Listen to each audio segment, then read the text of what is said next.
الحمدللہ رب العالمین والعاقبۃ للمتقین والصلاۃ والسلام علی سید الانبیاء والمرسلین وعلی آلہ واصحابہ اجمعین، اما بعد فاعوذ باللہ من الشیطان الرجیم، بسم اللہ الرحمن الرحیم۔ انشاءاللہ آج 15 شعبان کے متعلق چند کلمات ذکر کرنے کی سعادت حاصل کروں گا۔ اللہ تبارک و تعالیٰ سے دعا ہے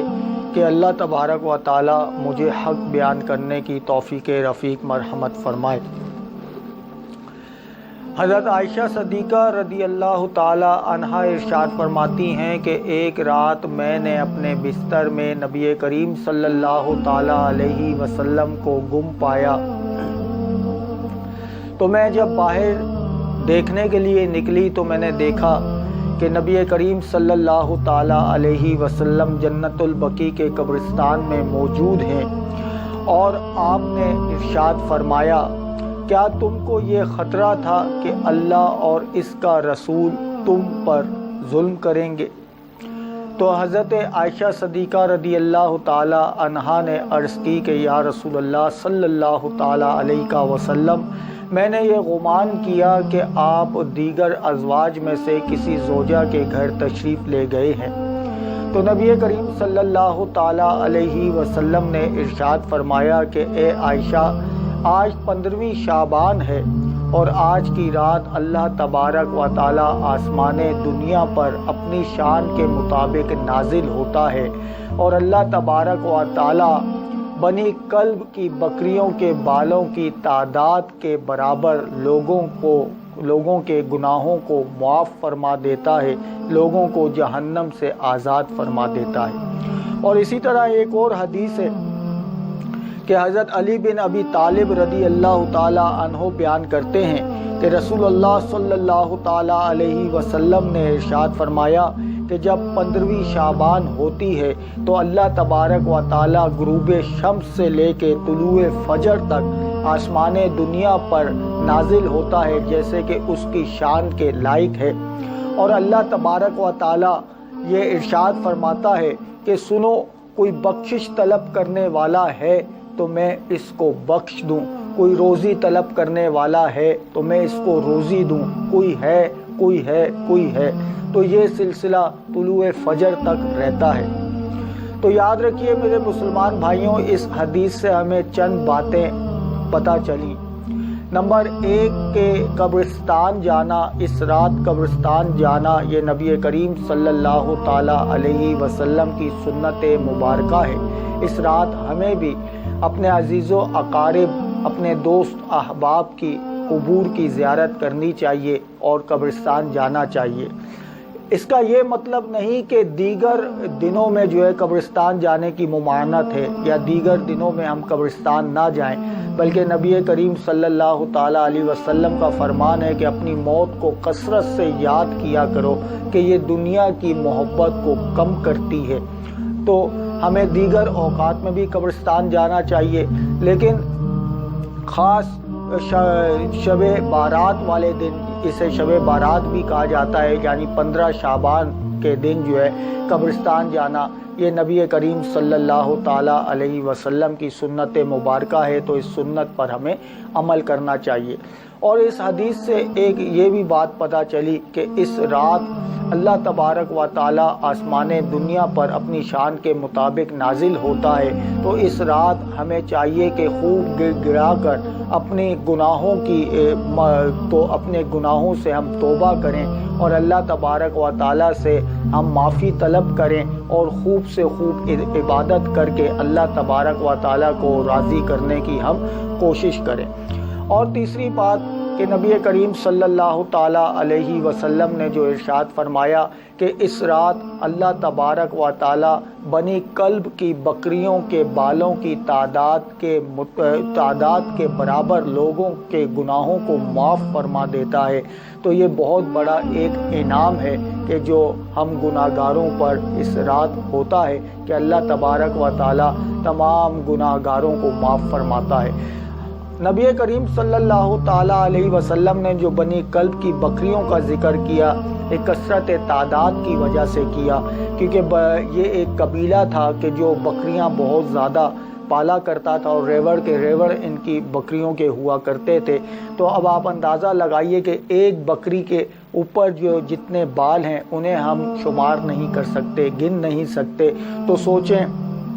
کہ نبی کریم صلی اللہ تعالیٰ علیہ وسلم نے ارشاد فرمایا کہ اللہ تبارک و تعالیٰ بنی کلب کی بکریوں کے بالوں کی تعداد کے برابر لوگوں کے گناہوں کو معاف فرما دیتا ہے۔ یہاں پر ایک بات یہ کرنا چاہوں گا کہ بہت سے لوگ کہتے ہیں کہ یہ حدیثیں ضعیف ہیں اور ان حدیثوں پہ جو ہے عمل نہیں کرنا چاہیے، اس رات میں جو ہے عبادت نہیں کرنی چاہیے، اس رات کی کوئی اہمیت نہیں ہے۔ تو یاد رکھیے کہ اس رات کی جو شرعی حیثیت ہے وہ مستحب کی ہے کہ اس رات میں عبادت کرنا یہ مستحب ہے۔ دیگر راتوں میں بھی ہم جس طریقے سے عبادت کرتے ہیں عبادت کر سکتے ہیں، کوئی منع نہیں ہے۔ تو جب دیگر راتوں میں عبادت کرنا منع نہیں ہے تو آپ خود سوچیں کہ 15 شعبان کی رات عبادت کرنا کس طریقے سے جو ہے وہ ناجائز ہو جائے گا۔ رہی بات کہ یہ حدیثیں ضعیف ہیں، چلیں ہم ان کی بات ہی مان لیتے ہیں کہ یہ حدیثیں ضعیف ہیں، تو ہم دار ادب میں رہ کر ان سے یہ سوال کرتے ہیں کہ یہ بتائیے کہ آپ کو یہ کس نے خبر دی کہ یہ حدیث ضعیف ہے؟ کیا اللہ تبارک و تعالیٰ نے آپ کو یہ بتایا کہ یہ حدیث ضعیف ہے، یا نبی کریم صلی اللہ تعالیٰ علیہ وسلم نے از خود بتایا تھا کہ میری یہ حدیث ضعیف ہے؟ نہیں، بالکل ایسی بات نہیں ہے، بلکہ حدیث سے تعلق رکھنے والے جو علماء کرام ہیں انہوں نے بتایا کہ یہ حدیث ضعیف ہے۔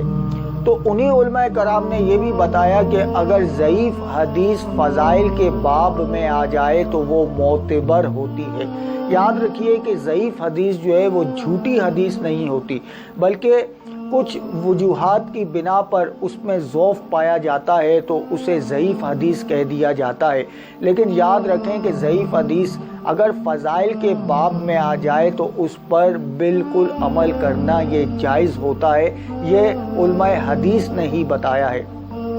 تو جب آپ علماء حدیث کی ایک بات کو مانتے ہوئے یہ کہتے ہیں کہ یہ حدیث ضعیف ہے، تو انہی علماء کرام کی دوسری بات کو بھی آپ مان لیا کیجئے۔ ان کی دوسری بات ماننے میں بھی کوئی مذائقہ نہیں ہے کہ انہوں نے ہی بتایا کہ ضعیف حدیث اگر فضائل کے باب میں ہو تو اس پر عمل کرنے میں کوئی مذائقہ نہیں ہے، کوئی شرعی گرفت نہیں ہے۔ تو اب دوسرا سوال ان کا یہ ہے کہ اس رات کی کوئی اہمیت نہیں ہے، یا پھر وہ یہ کہتے ہیں کہ اس رات میں ہی صرف عبادت کیوں، تمام راتوں میں عبادت کرنا جائز ہے۔ تو ہمارا موقف بھی یہی ہے کہ تمام راتوں میں عبادت کرنا یہ جائز ہے، اور جب تمام راتوں میں عبادت کرنا جائز ہے تو پھر بتائیے کہ 15 شعبان کی رات میں عبادت کرنا ناجائز کیسے ہو جائے گا؟ تو اسی لیے جب لوگوں میں کوئی چیز معروف ہو جاتی ہے، لوگوں میں جب کوئی چیز جو ہے وہ زیادہ معروف ہو جاتی ہے تو پھر اگر لوگ اس حیثیت سے اس رات کو اہمیت دیں تو اس میں بھی کوئی شرعی کا بات نہیں ہے۔ مثال کے طور پر جماعت کے جو اوقات ہم نے مقرر کیے ہوئے ہیں، یہ کوئی شریعت کی جانب سے تو نہیں ہے کہ ظہر جو ہے 1:30 بجے ہوگی اور عصر جو ہے 5:30 بجے ہوگی۔ ظاہر سی بات ہے یہ تمام چیزیں جو اوقات ہم نے مقرر کیے جماعت کے اپنی سہولت کے مطابق کیے، سہولت کی وجہ سے کیے۔ تو اب اگر کوئی 1:15 بجے ظہر کی جماعت کروائے تو بالکل جائز ہے، کوئی بھی اس کو ناجائز نہیں کہے گا۔ اسی طرح جب ہم نکاح کی کوئی تاریخ مقرر کرتے ہیں اور ہم کہتے ہیں کہ 24 اپریل کو نکاح منعقد ہوگا، تو ظاہر سی بات ہے 24 سے پہلے بھی نکاح کرنا کوئی حرام تو نہیں تھا، نکاح کرنا اس وقت بھی جائز تھا، لیکن اپنی سہولت کو دیکھتے ہوئے ہم نے 24 تاریخ رکھی۔ اسی طرح اور بھی کئی معاملات ہیں کہ جن میں جو ہے ہم اپنی سہولت سے اس تاریخ کو مقرر کر لیتے ہیں۔ اسی طرح لوگوں میں یہ شب بارات بھی جو ہے بہت زیادہ معروف ہو گئی ہے، اور اس کا ایک فائدہ یہ بھی ہے کہ جو پورے سال غفلت میں رہتے ہیں وہ بھی جو ہے مسجد کی طرف آ جاتے ہیں، اللہ کی عبادت کرتے ہیں اور کسی عالم دین کا بیان سنتے ہیں، اور سن کر ان کے دل میں ایسا اثر ہوتا ہے کہ وہ 5 وقت کے نمازی بن جاتے ہیں۔ قبرستان جانا اس میں بھی لوگ اکثر کہتے ہیں کہ جی قبرستان جاتے ہیں، وہاں پہ خرافات ہوتی ہیں، پھول چڑھاتے ہیں، یہ ہوتا ہے وہ ہوتا ہے، پھول چڑھانے سے مردے کو نہ نفع ہوتا ہے نہ نقصان ہوتا ہے۔ تو قبرستان جانا اور وہاں پر جا کے اپنے عزیز و اقارب کی قبور کی زیارت کرنا، وہاں فاتحہ خوانی کرنا، اس میں کوئی جو ہے شرعی قباحت نہیں ہے، بلکہ یہ نبی کریم صلی اللہ تعالیٰ علیہ وسلم کی سنت مبارکہ ہے کہ 15ویں شعبان کو آپ جنت البقیع میں جو ہے تشریف لے جایا کرتے تھے اور مغفرت کی دعا وغیرہ کیا کرتے تھے۔ اور جو پھول چڑھانے کی بات ہے تو بخاری شریف کی حدیث مبارکہ ہے کہ نبی کریم صلی اللہ تعالیٰ علیہ وسلم اپنے اصحاب کے ساتھ ایک قبر کے پاس سے گزرے تو آپ نے ارشاد فرمایا کہ ان قبروں پر عذاب ہو رہا ہے، ایک پیشاب کے چھینٹوں سے نہیں بچتا تھا اور دوسرا چغلی کیا کرتا تھا۔ پھر نبی کریم صلی اللہ تعالیٰ علیہ وسلم نے ایک تر جو ہے وہ شاخ لی اور اس کے 2 ٹکڑے کر کے ایک کو ایک قبر پر رکھ دیا اور دوسرے کو دوسری قبر پر رکھ دیا، اور فرمایا کہ جب تک یہ شاخ تر رہے گی اس سے مردوں کو راحت ملتی رہے گی۔ تو اسی طرح جب ہم پھول قبروں پر ڈالتے ہیں تو اس سے مردوں کو جو ہے راحت ملتی ہے، اس حدیث سے ہمیں یہ معلوم ہو گیا۔ اسی طرح نبی کریم صلی اللہ تعالیٰ علیہ وسلم نے آگے ارشاد فرمایا کہ بہت سے اشخاص، بہت سے لوگ ایسے ہیں کہ اس رات بھی ان کی بخشش اور مغفرت نہیں ہوتی۔ فرمایا کہ جو ناحق کسی کو قتل کرتا ہے اور ماں باپ کا نافرمان اور زنا کرنے والا اور شراب کا عادی اور چغل خور غیبت کرنے والا، ان لوگوں کی اس رات بھی جو ہے بخشش اور مغفرت نہیں ہوتی، اللہ تبارک و تعالیٰ ان کی طرف نظر رحمت نہیں فرماتا۔ اور یاد رکھیے کہ جس رات میں اللہ تبارک و تعالیٰ کی طرف سے کوئی خاص نعمت کا نزول ہو، اس نعمت کو عبادت کے ساتھ خاص کرنا یہ انبیاء علیہ السلام کا طریقہ رہا ہے۔ نبی کریم صلی اللہ تعالیٰ علیہ وسلم اس رات بھی جو ہے وہ اللہ تبارک و تعالیٰ جو ہے خصوصی کرم ہم پر ہو رہا ہے کہ اس رات میں جو ہے اللہ تبارک و تعالیٰ بنی کلب کی بکریوں کے بالوں کی تعداد کے جو ہے برابر لوگوں، گناہ گار لوگوں کو جو ہے وہ بخش دیتا ہے۔ تو آپ اندازہ لگائیے کہ اس سے بڑا اور انعام جو ہے وہ کیا ہوگا۔ تو یہ بھی ایک انعام کی رات ہے اور اسے عبادت کے ساتھ خاص کرنا یہ انبیاء علیہ السلام کا طریقہ ہے۔ تو اس پر میں دلیل عرض کر رہا تھا کہ نبی کریم صلی اللہ تعالیٰ علیہ وسلم جب مکہ سے مدینہ تشریف لائے تو آپ نے یہود کو دیکھا کہ انہوں نے 10 محرم کا روزہ رکھا ہوا ہے۔ تو آپ نے ارشاد فرمایا کہ تم یہ 10 محرم کا روزہ کیوں رکھتے ہو؟ تو ان یہودیوں نے عرض کی کہ اس دن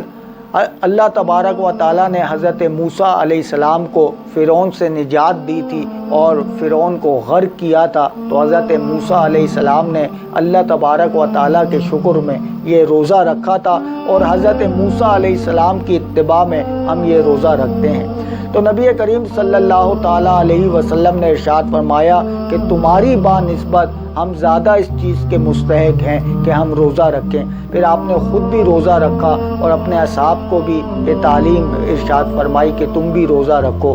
تو کچھ اصحاب نے یہ کہا کہ یا رسول اللہ صلی اللہ تعالیٰ علیہ وسلم،